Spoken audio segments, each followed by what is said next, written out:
When I was growing up, I wondered why my parents not only changed where we lived, but also changed my name twice. I found out about this when I turned 18. After taking several deep breaths, and with a tear glistening in her left eye, my mother said, "Brandon, that was my name back then. I need to tell you why some things have happened in your life, including name changes." I've always been curious about the name change, first at age 6 from Tom Simpson to Kevin Harris, and then at age 11 from Kevin Harris to Brandon Bolter, but since neither parent ever wanted to talk about it, I didn't bring it up. Topic for many years. "I'm very interested to know, Mom," I replied. After another sigh and a second tear, Mom continued, "When you were 6 years old, I testified in court about what some bad people had done. Federal prosecutors feared that the lives of our family members might be in danger, so we were included in a witness protection program known as WITSEC. We changed our names and locations immediately after the trial. When you were 11, the U.S. Marshal in charge of us became concerned that we might have been exposed, and we had to change our identities and locations a second time." "Is the threat still real?" I asked. "Probably not, as the Marshals believe that the organization I testified against is virtually non-existent, having been relentlessly targeted by federal and state authorities for the past 12 years. However, your father, Sister Melissa, and I probably will stay in witness protection until Melissa turns 18, just to be sure. As you head off to college and start your adult life, we wanted you to be aware of the situation," she continued. We talked for about another half hour, and as we were wrapping up, I surprised myself by asking, "Do you have my birth certificate for Tom Simpson?" Mom went to the safe in her bedroom and came back with my birth certificate in the name of Tom Simpson, the original Social Security card, perfect Social Security cards, and fake birth certificates in the names of Kevin Harris and Brandon Bolter, and several other documents.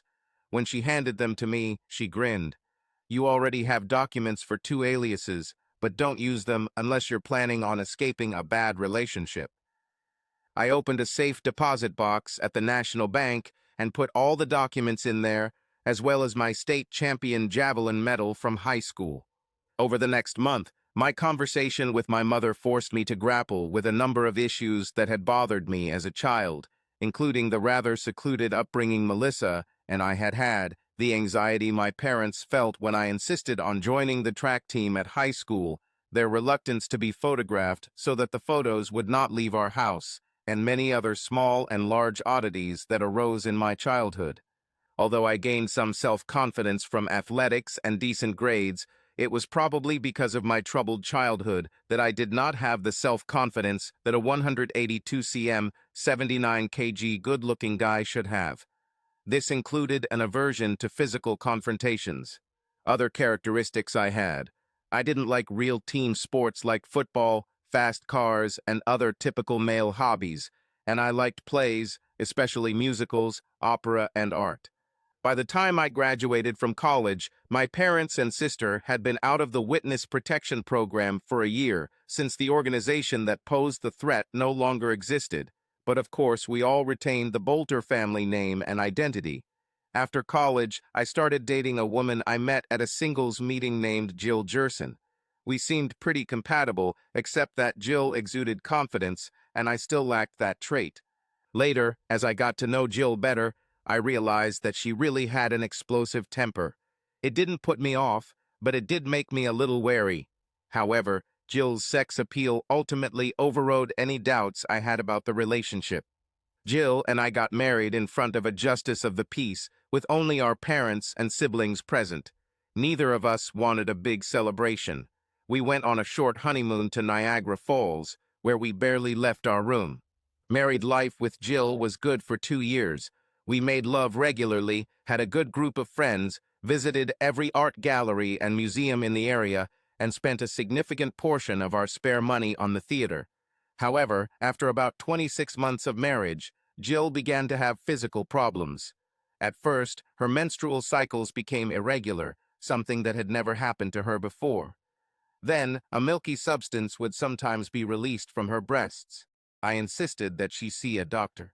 Luckily, the first doctor Jill saw turned out to be an expert in his field, because after 2 consultations over the next few days and several tests, Dr. Gilbert diagnosed a benign growth on Jill's pituitary gland called hyperprolactinemia.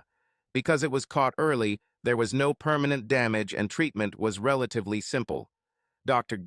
Gilbert prescribed a dopamine agonist to be taken 3 times daily, then tapered to twice daily after 2 months, and then to once daily after another month. The treatment was almost miraculous. Within 6 weeks, she was back to her normal self. After 8 weeks, she seemed even better, at least sexually, as we had some form of sex almost every day, including when she had regular periods. I was so pleased with the improvement in my sex life and the accompanying passion that some things I would normally notice probably escaped my notice.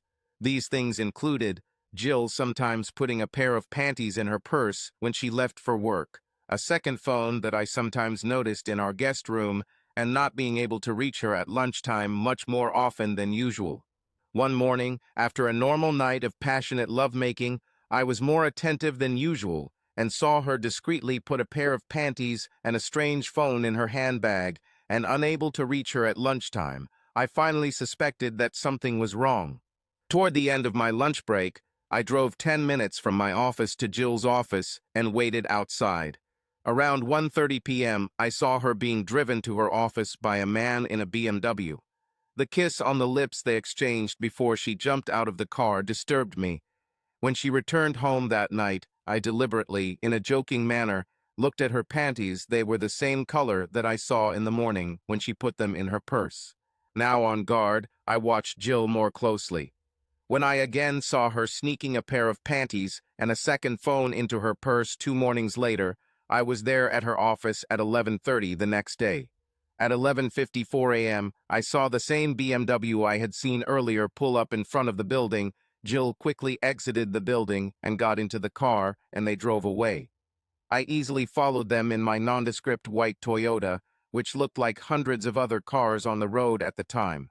I followed the BMW for only a few miles before it turned into the driveway of a detached house located at least 50 feet from neighbors on either side. After Jill and her friend got out of the car, they kissed and then walked to the front door, he with his hand on her buttocks, she with a smile on her face. I parked on the street in front of the house, got out, and knocked on the door.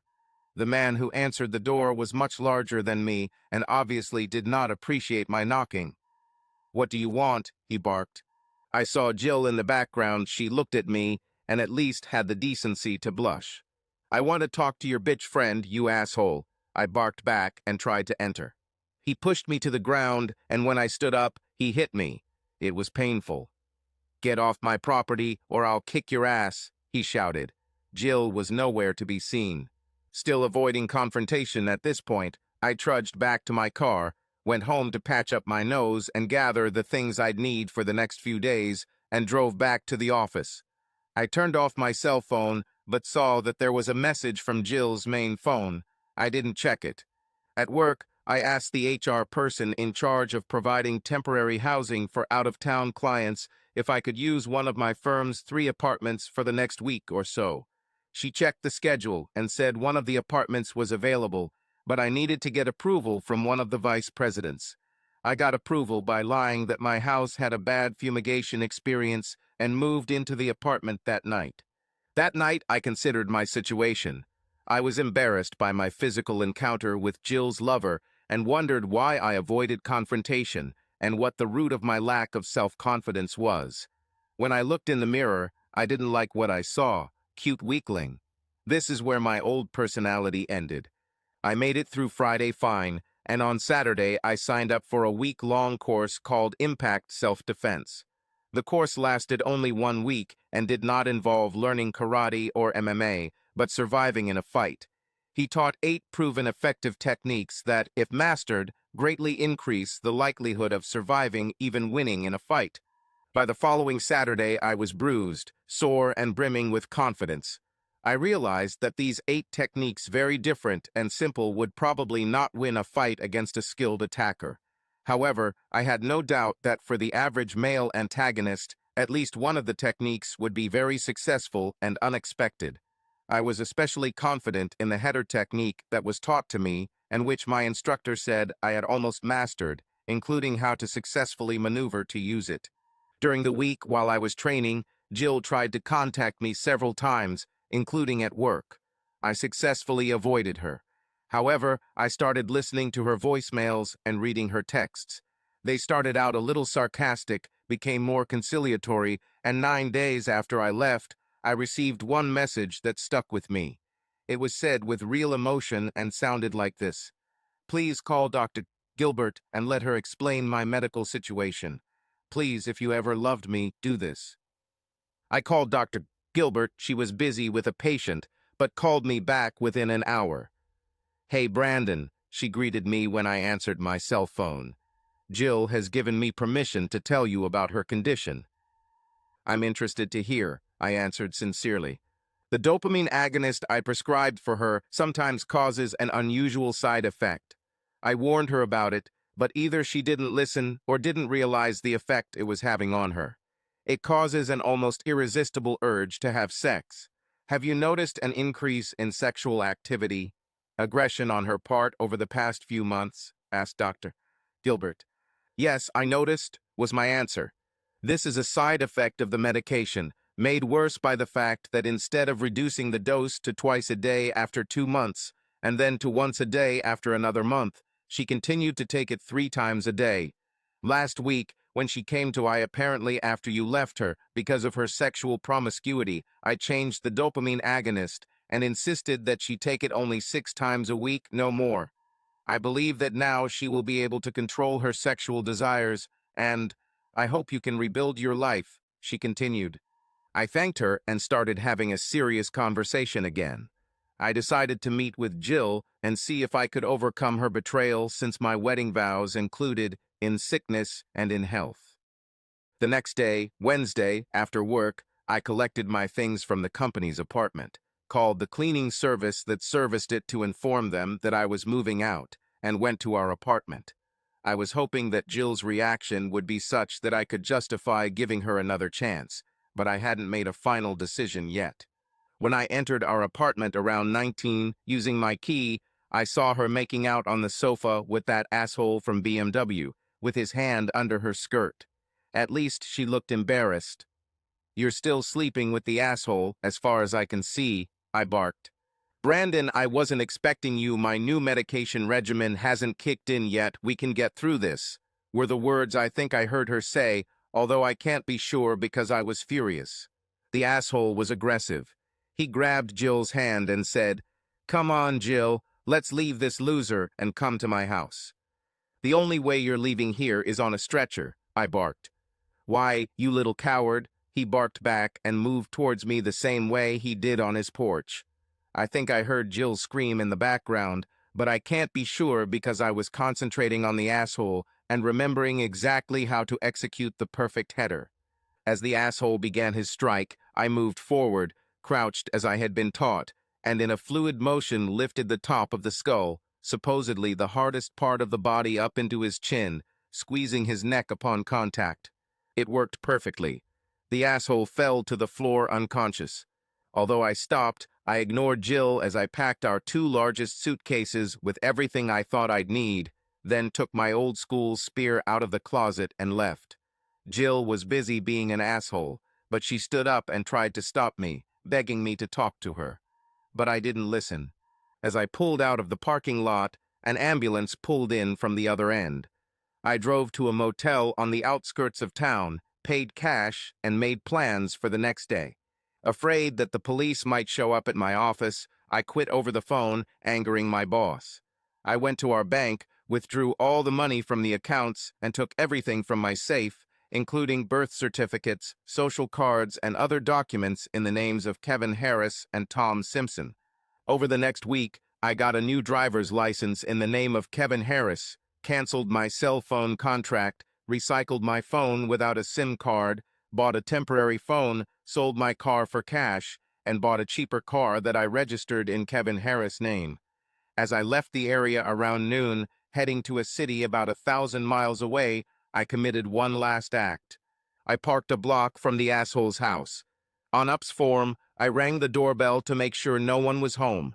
I left the package I wanted to deliver on the porch and walked back to the car. I changed into another suit and took a spear with a highly flammable material at the tip. I walked to a spot about 175 feet from the asshole's window.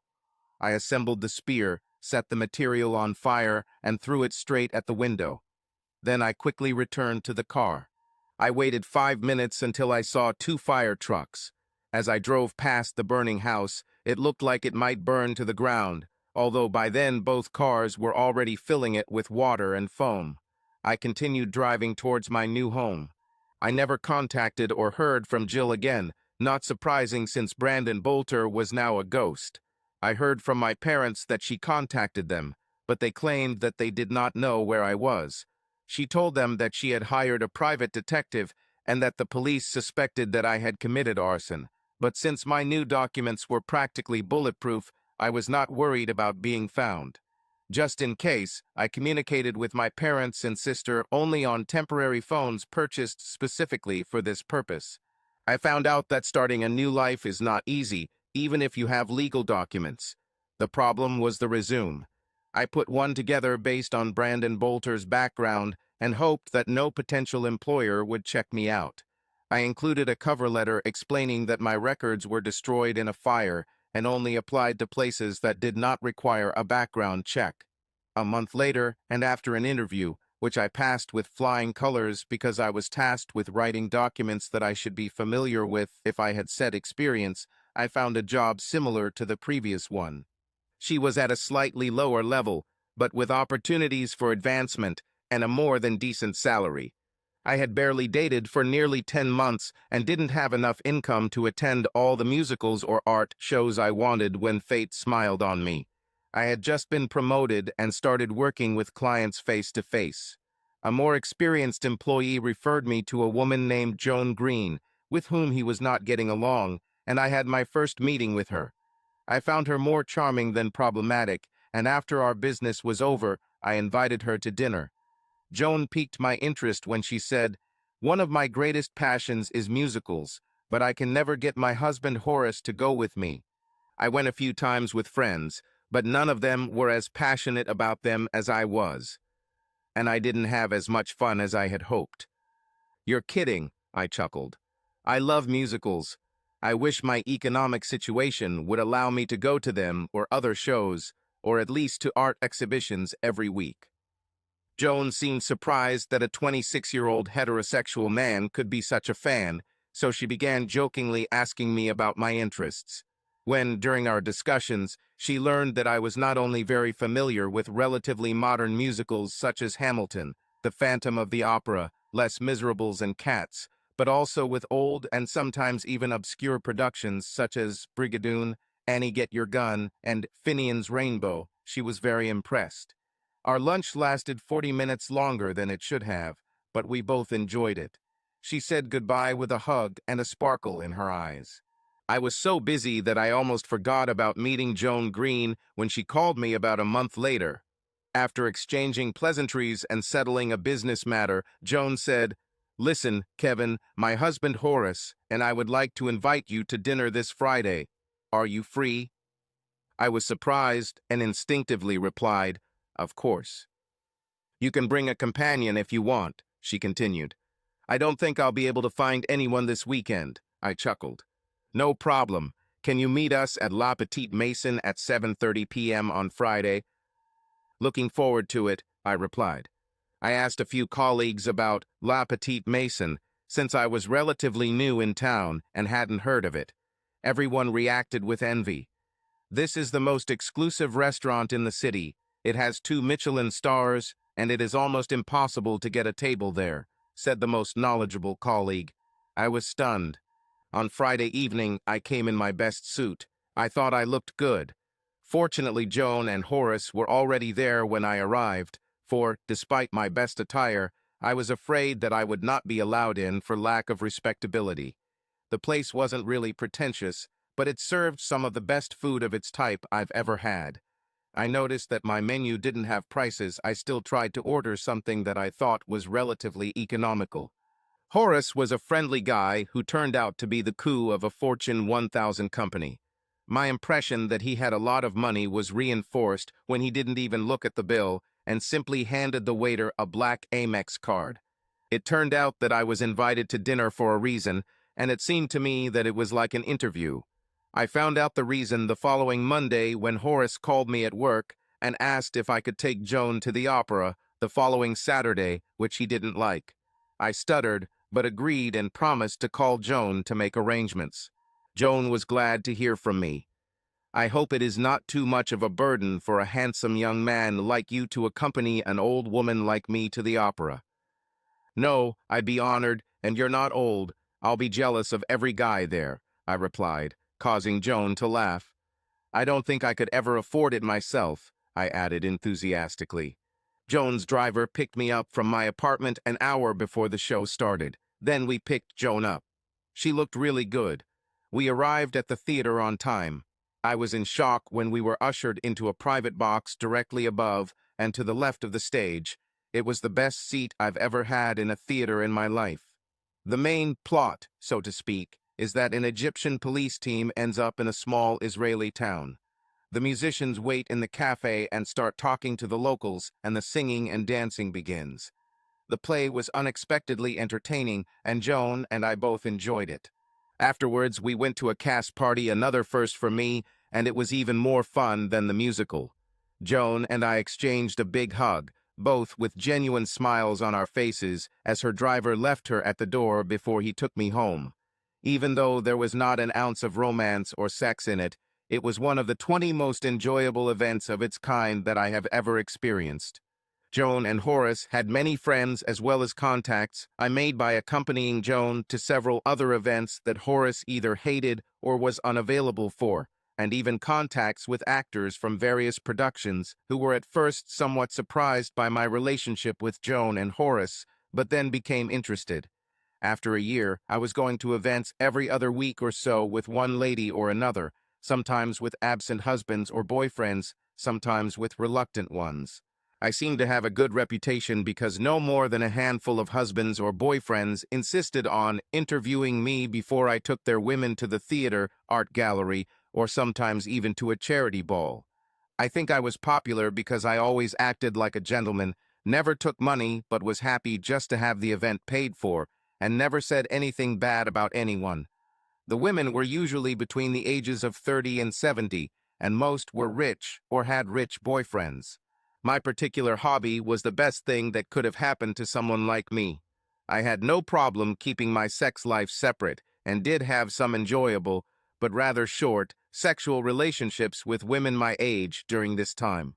I had been happily and successfully pursuing my hobby for almost 2 years when an important event occurred. The husband of a new potential client called me. He was the first person in over a year who wanted to meet me.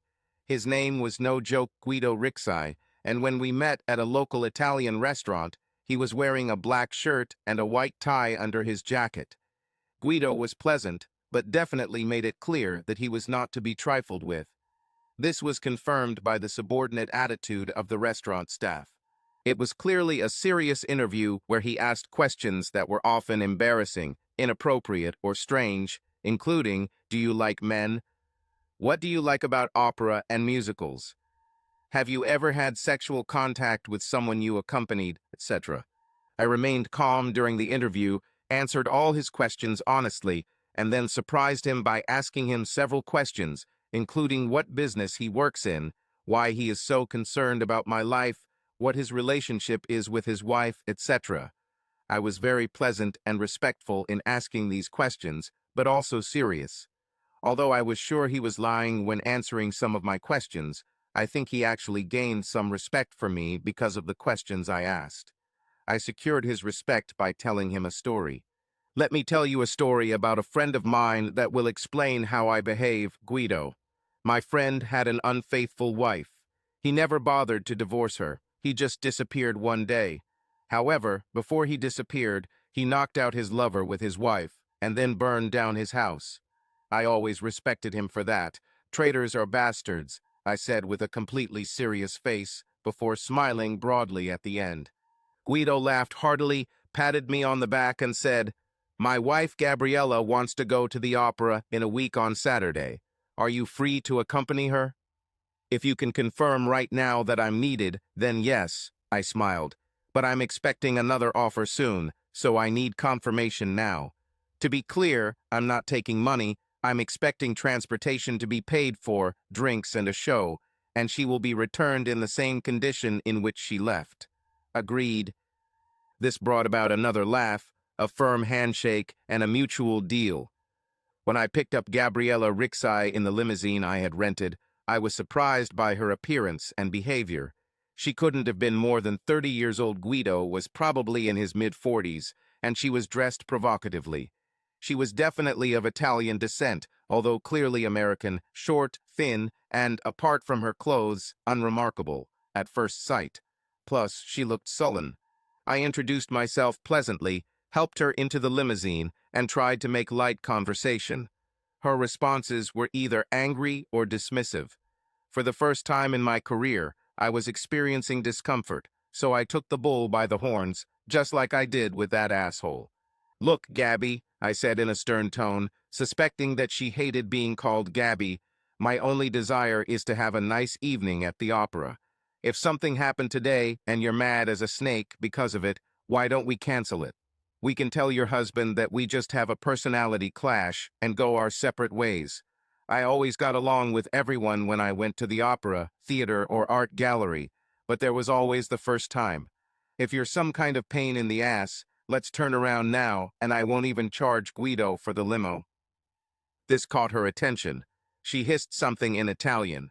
I was far from fluent in Italian, but I studied it for a couple of years in college, and one of my roommates was Italian, so I knew some salty expressions. I'm not an asshole, you are, I responded to her Italian tirade in my not very good, but clearly understandable Italian. Her eyes opened wide. Then she frowned for a minute or two. I interrupted her state with a question in half Italian and half English. Shall we turn around or watch the new diva play the role of Violetta in La Traviata? A minute after my question, her demeanor softened. I will suppress my anger. Let's enjoy La Traviata, she answered half angrily. The rest of the conversation in the limousine was about what we both liked about opera, operas we'd seen in the past, who our favorite performers were, etc. By the time intermission came, Gabriella was really nice, sipping a glass of white wine, and I was enjoying soda. After Violetta realizes that she will not survive and dies, Gabriella's emotions mirror Violetta's condition. When the curtain fell, Gabriella had tears in her eyes. I comforted her by squeezing her shoulder, and she smiled at me through her tears. After the performance, Gabriella surprised me again by wanting to go to a nightclub. Guido gave me a curfew until 1 a.m., so I agreed. Gabriella was a completely different person in the nightclub. It was there that I first noticed that she had that elusive factor that, for lack of a better term, is often called that factor. In my experience, some women have that factor because they are cheerful and optimistic, and their demeanor is contagious and makes the people around them more cheerful and optimistic. In other women, it simply cannot be properly determined. It is something that transcends their looks and makes them incredibly sexually attractive without having physical characteristics that a particular man might idealize. As the evening went on, I realized more and more that Gabriella was incredibly seductive. It got frustrating when our last dance was slow, and despite my best efforts, I became aroused as we moved in unison across the dance floor. I hoped she didn't notice. In the limo on the way back, Gabriella was silent for a few minutes, and then interrupted me when I started to say something. Kevin, I'm sorry to interrupt, but I need to say something. I'm sorry for my dark mood when you picked me up, but I was angry at Guido for simply telling me that he had arranged for someone to take me to the opera, so I wouldn't bother him with it anymore, and completely ignoring my experiences. When you arrived, I barely knew your name, let alone anything else. I'm sorry I took it out on you. I smiled widely. Apologies are accepted. I would react the same way if I was in your situation, I chuckled. I had a great time, she continued, clearly serious. Me too, best time, I replied, causing her to blush slightly. When we returned to her house, almost a mansion, I insisted on walking her to the door and meeting Guido if he was home. She opened the door with the key and called Guido. He and two associates emerged from what I thought might have been a library or home office. I greeted him warmly. Guido, thank you for allowing me to accompany your charming wife to the opera. It was a wonderful performance, and I thank you for allowing me to enjoy something that I could not have afforded myself. As promised, I'm returning her before curfew and in exactly the same condition as she was in when she left, I said, pronouncing the last phrase with a laugh. Guido laughed too, introduced me to his two associates who looked like actors from one of the Godfather movies, and then I said goodbye, leaving both Guido and Gabriella with smiles on their faces. I don't know exactly how Gabriella got my phone number, but she called me the next day and thanked me for the most enjoyable experience I've had all year. Fortunately, she could only speak for a few minutes, because our conversation caused me some confusion. After a night with Gabriella, on my next romantic date, I fucked my drunken lover with a passion I hadn't felt since my best moments with Jill. Unfortunately, the passion was caused by thoughts of Gabriella, which bothered me when I remembered it the next morning. Fortunately, my companion did not notice anything, but simply praised me for an unforgettable performance. After I dropped my date off the next morning, I promised to put Gabriella out of my mind. She's not really that special or sexy, I told myself disingenuously, and she's dangerous, which was certainly true. My efforts to rid myself of thoughts of Gabriella lasted a month until Guido called me again and asked me to take Gabriella to a social event at a club of which he was a member, since he would be away and she was one of the organizers' events. I pretended that I might be conflicted, but in the end I half-heartedly agreed. He seemed very pleased. "A happy wife means a happy life," was the hackneyed phrase with which he ended the conversation. The country club experience with Gabriella was excruciating. Not only did she have that factor with the accompanying sexuality, but with a slight, she looked amazing with her makeup and hairstyle. Everyone I was introduced to seemed to know about my relationship with Gabriella, and a couple of the women even asked about the details of my profession. I behaved completely all evening, including staying away when the band played slow songs. I noticed two guys who looked out of place at the event and seemed to be subtly paying special attention to Gabriella and me. I was sure that these were Guido's spies. They would only have a positive report. I made a big impression on Gabriella and the other people on the organizing committee by helping with cleaning that the staff wasn't required to do, including carrying items to some of the committee members' cars. Gabriella was very friendly on the way to her house. When we got there and I walked her to the door, she said, "Can you take me to see Hamilton on Saturday the 12th? I don't know why Guido doesn't want to go, but I can't miss it." Sure, okay, I replied, stuttering. "Why don't you pick me up in your car? We don't need a limo or a driver," she said with what I swear was a flirty look. Okay, sure, I replied, stuttering again. She hugged me from the side and then disappeared inside. After another epic session of self-pleasure that night, the next day I soberly admitted to myself that I was beginning to obsessively think about Gabriella. I pulled out my cell phone at least a dozen times over the next 10 days to call Gabriella and cancel my trip to see Hamilton. Each time I either chickened out or sighed in defeat, turning off the phone without making a call. Finally, the evening of the play Hamilton arrived.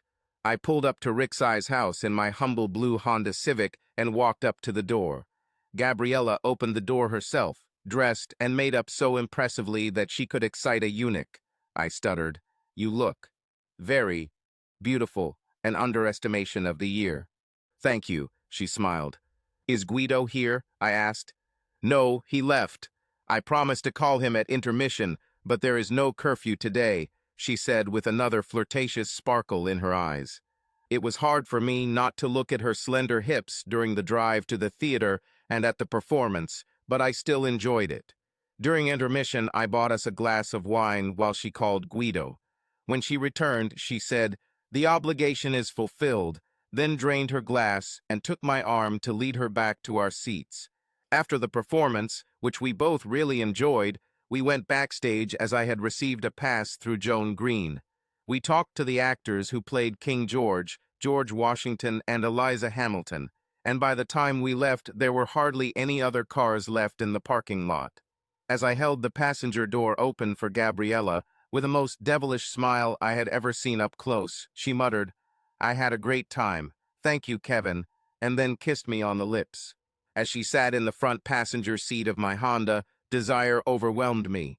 I pulled her out of the car without hitting her head on the roof and planted the most passionate kiss on her lips while caressing her ass. She didn't resist. When we broke the kiss, she had a look that said, "I know what you want." I didn't disappoint her, saying, "I have to have you," kissed her passionately again, and then helped her into the car. Almost without saying a word, we drove the 17 minutes to my apartment. Almost the only words I uttered the whole way were, "Please don't show off your gorgeous thighs. I'll crash the car." When we got to my apartment, in the ultimate cliched act, I carried her over the threshold into my bedroom, thankfully nearly spotless, because when I try to take my mind off something dangerous like the thought of sleeping with a married siren on a racketeer, I clean my home. I found that the fastest speed two smartly dressed people could take off their clothes without tearing them was about 25 seconds, at least according to my watch that night. Gabriella was even more seductive naked than in clothes, an order of magnitude more. After we kissed passionately and felt each other's hands, I gently laid her down on my bed. We had sex. The rest of the night until the morning continued with erotic and pleasant conversations interspersed with sex. Eventually, we fell into a deep sleep, our bodies intertwined. I woke up to soft lips kissing mine. "Wake up, sleepyhead," Gabriella purred. "It's 6 a.m. and I need to get home before Guido's thugs come." "Can't you stay forever?" I muttered. "I need a few more nights like this to be sure," she giggled. I tickled her, and she jumped out of bed and ran to the shower. I barged into the shower and soaped each other up, wanting to have sex, but our body parts were too sore for that. I guess we should have washed up faster, because when we pulled up to her house, we saw a black SUV in front of it. "Damn," Gabriella muttered. "This is one of Guido's thugs. They can't see me with you. We're in trouble." I thought quickly. I definitely didn't want to end up on the bottom of the ocean with cement boots or for Gabriella to get hurt. "There's a Walmart nearby." I turned in the opposite direction. "Have you ever jogged?" "I exercise a lot, although Guido doesn't like it when I run around without a guard in the car," she replied. "Well, you were running today," I laughed. At Walmart, I bought her shorts, a t-shirt, a sports bra, sneakers, a small fanny pack, and a bottle of water. "What is the water for?" she asked. "You should look sweaty," I replied. She changed clothes in my car while I held back all my strength not to attack her again. Once she was dressed, we drove up to her house, about 500 meters away. She got out of the car, I sprayed her with water, simulating sweat pretty well, then I handed her the keys, wallet, and cell phone, which she put in a pouch on her belt. "I will find a way to give you back your purse and clothes," were my last words as I kissed her. Then she almost ran towards the house. I left there, drove home, and fell on the bed. I quickly fell asleep, completely absorbed in two thoughts. The first, this was the best experience of my life. The second is, I'm a dead man when Guido finds out. When I finally got up around 1 p.m., I received a call from a number I didn't recognize. Even though it was probably a promotional call, I answered with an enthusiastic hello.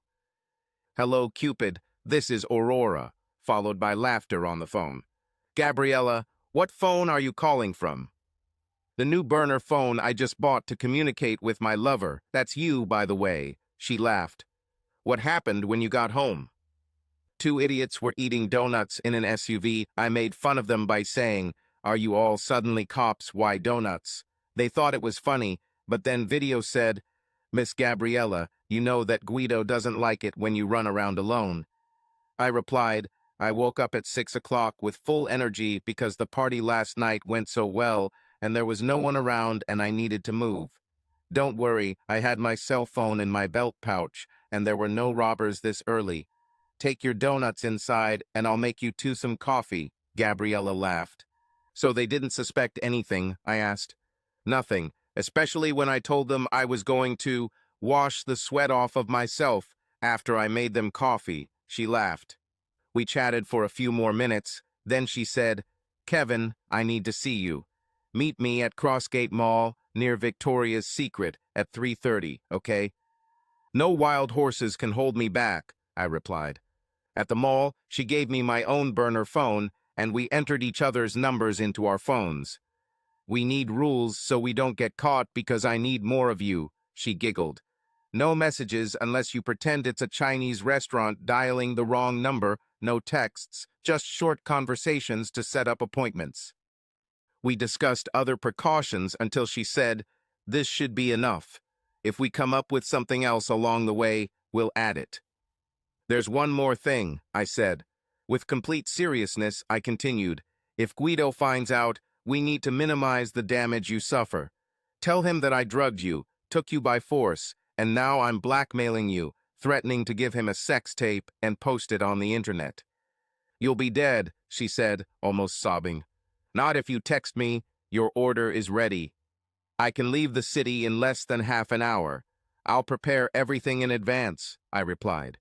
"We'll talk about it when we meet for lunch at the Hilton on Wednesday," she smiled. Since Gabriella didn't work and I had flexible work hours as long as I fulfilled my duties, we had many days together. It was almost impossible to believe, but the sex got even better as we got to know each other's bodies and desires more. I was in love from the first night we spent together, and all our contacts after that increased the depth of my feelings for her. We took many precautions, such as checking her car for electronics whenever we met at a location within a mile of where we planned to spend the day, using disguises and never disrupting our communication system or showing public displays of affection. Since we had a lot of sex and loved 3 to 5 times a week, when I took her to a play or exhibition at Guido's insistence about once a month, we hardly touched each other. I spotted what I thought were spies many times at various events, but they never had anything suspicious to report to Guido. However, my trips to the theater made me more confident that I was in love with Gabriella because we had almost as much fun dressed as we did undressed. Of course, all good things come to an end. I still don't know how Guido found out. I guess we got lazy and didn't check Gabriella's car for GPS or other electronics every time, but one Tuesday I was late to meet Gabriella at a motel we only used once. I was talking to Joan Green about something very important to her, and I couldn't interrupt her. I was about 3 blocks from the motel when a message came through my burner phone. "Your order is ready." I should have turned around immediately, but wanted to make sure it wasn't a scam, so I parked in the Burger King parking lot about a block from the motel and headed to the lookout point. I saw 2 black SUVs in the motel parking lot, one on either side of Gabriella's car, and I thought I saw video. I wasn't going to find out the details. Luckily, I was well prepared for this eventuality by using my real birth certificate in the name of Tom Simpson and my social security card to obtain a driver's license and even a passport in that name. I withdrew most of the funds from my bank account and put the cash in my safe along with all the important documents. I drove home to pick up the last of my things. Most of what I needed was in the bump bag in my office. After getting everything I needed, I told the manager I was leaving, gave him a fake mail forwarding address in Weymouth, Massachusetts, and $200 in cash, asking him to reluctantly give this address to any big guys who asked me. Since my apartment was a month-to-month rental, and they could keep my deposit and give my furniture to Goodwill, I left. As I was leaving the manager's office, I looked out the front window and saw a black SUV pull up. Luckily, I parked the car in the back, anticipating just such a situation. I slipped out the back door and left before Guido's thugs got to my apartment or manager's office. At the office, I purchased a one-way plane ticket to Boston using a credit card, handed HR my resignation letter, saying I had a family emergency and probably wouldn't be returning, grabbed my emergency bag, and walked out the high-rise service entrance, buildings where he worked. I parked the car in the back and gave the janitor in charge of the loading dock $50 for permission to leave the car there. I then drove to the bank, collected the contents of the safe, and drove to the car market 500 yards from the bank, which I had previously scouted. I sold my car for cash, signed the paperwork as Kevin Harris, and drove to another car market across the street, bought another car in the name of Tom Simpson, then took all the luggage from the first lot and drove in the opposite direction from Boston. Along the way, I closed one of my 2 credit cards, the one with no debt, and as soon as I paid off the other, I'll close that one too. I called Joan Green and my boss from my regular phone to express my condolences about my hasty departure, then removed the SIM card and threw it out the window. I'll recycle the phone when I get to my destination. I'll keep the disposable phone for now because I turned off GPS on it a long time ago. I was hoping Gabriella could play out the drugging and blackmailing scenario. We worked out the details, and given how smart and dramatic she is, I had no doubt she could pull it off. About a month after I, Tom Simpson, arrived in the new city, using the same procedure I used to get a new job when I changed my name from Brandon Bolter to Kevin Harris, I got a job and rented a modest apartment. Then, changing my voice, I called Gabriella and Guido's house from a burner phone with an area code far from my current location. One of the thugs answered. Trying to sound as stupid as possible, I said, hi, I have an order for a rocking chair to be delivered to, 18220 Marston. The order is placed for Gabriella, Rixay, or something like that. I need to arrange delivery. Is Miss Rixay at home? She doesn't exist, was the rude answer. Please, man, give her a message. Call XXXXXXXXX and ask for Bruno so I can deliver the order. I repeated the number and Bruno, and it looked like the thug had written down the information. I knew Gabriella would realize it was me and hoped she would get the message. About 2 hours later, I received a call on my new burner phone. I saw Gabriella's home number on the call ID. In case the phone was tapped, I answered in my stupid voice. Bruno is listening. You called me. This is Gabriella Rixay. Yeah, I have an order to deliver a rocking chair, and I need to know when to deliver it, I said. In a quiet voice, Gabriella said, This is a gift for my husband. I cannot speak at the moment. Well, call me at the number that guy gave you this number when you can talk, and we'll arrange delivery, I replied. Okay, I'll call tomorrow, Gabriella whispered. She called me from a payphone 2 hours after that. After exchanging expressions of affection, she told me that she had successfully enacted the scenario. Guido beat her a little for not telling him, but it wasn't too serious. When he asked if she had warned me, she categorically denied and gave him her phone. She told him that I apparently saw the subs when I pulled up and drove away. He believed. Now, how should we meet? She asked. Buy another burner phone and give me the number. I'll call you when I can pick you up, and we'll agree on a meeting place. Flying in an airplane is too dangerous, I said. Fine. How much time? No more than 2 weeks, I replied. One more thing, as we discussed while planning for this situation, if you can obtain documents or records related to Guido's illegal activities, you can get into the witness protection program and be placed with me. I already have half of what I need, and I'll get the rest later, she giggled. I love you, and I love you more, lasted about 30 seconds before we passed out. 11 days later, I arranged to meet Gabriella at a highway parking lot about 20 miles from her home. She got there in an Uber only after I called and said she was already there. Wearing a wig and glasses, after a passionate kiss, I unloaded my things from the Uber, but didn't start loading them into my car until the Uber drove away.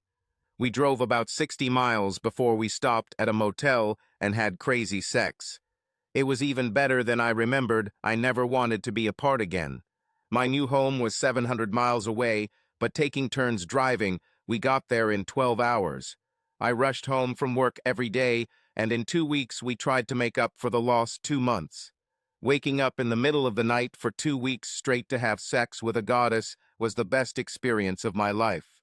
In addition to documents that could send Guido and his accomplices to prison for many years, the cunning Gabriella brought with her $125,000 in cash. This money went towards a new apartment, a car for her, and other luxuries and necessary things. Once we transitioned from acting like newlyweds to being a normal, sexually active, and motivated young couple, I contacted my witness protection handler for advice and went to the local FBI office. The FBI showed great interest. Subsequent legal proceedings are too boring for. Story on a sex site. Suffice it to say that after the presentation of documentary and audio evidence, as well as the expected testimony of Gabriella, Guido and 4 of his thugs pleaded guilty to racketeering and other crimes for reduced sentences and received 10 to 12 years each in federal prison. I learned from court records in the state where I lived with Jill that she was granted a divorce on grounds of abandonment. There was no record of her remarrying, although she was presumably still living in the area. The FBI was very grateful for Gabriella's helped her get a divorce, and included her in the witness protection program. We got married as soon as her divorce was finalized. Her name is Gina Simpson now. We have 3 kids, and living in witness protection with a goddess like her is a lot more fun than it was when I was a kid. Who would have thought that Kevin Harris' crush could turn into a life of bliss for Tom Simpson? Subscribe to our channel so that your love doesn't cheat on you, and go ahead and listen to the next story, because this story is nothing compared to the next one. If you're under 18, don't even think click to the next one. Click to the next one. Click to the next one.